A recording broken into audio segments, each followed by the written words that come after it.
Vicepresidente della Regione Friuli Venezia Giulia Sergio Bolzonello qui a Pordenone per l'incontro organizzato da Vivo Pordenone.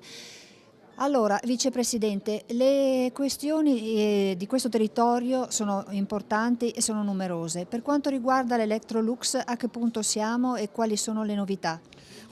Siamo in un momento come dire, di grande lavoro sotterraneo, fra virgolette, nel senso che contatti che si intrecciano, cerchiamo di capire cosa sta succedendo realmente, quali sono le possibilità di incidere. Nello stesso tempo però si è mosso il governo su sollecitazione della Presidente Serracchiani assieme ai Presidenti Zaia, Errani e Maroni, per cui è stato di fatto aperto un tavolo nazionale.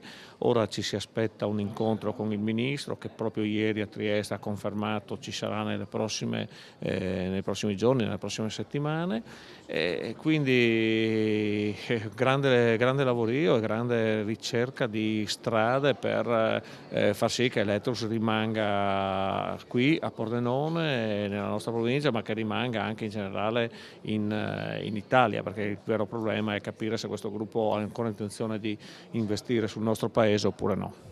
Un'altra questione che interessa molto questo territorio è la questione legata al nuovo ospedale.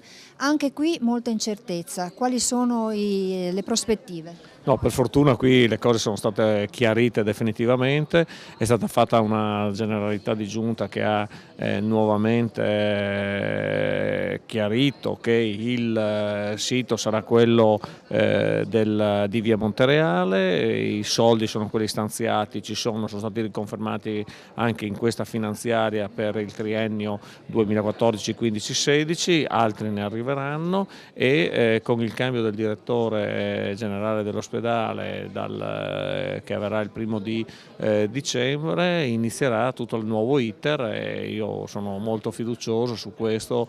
Dobbiamo accantonare le polemiche per quanto riguarda il sito. Tutti sanno che io per esempio ero favorevole a un sito diverso da quello che è stato deciso, ma detto questo adesso basta, è il tempo di andare a costruire realmente questo nuovo ospedale.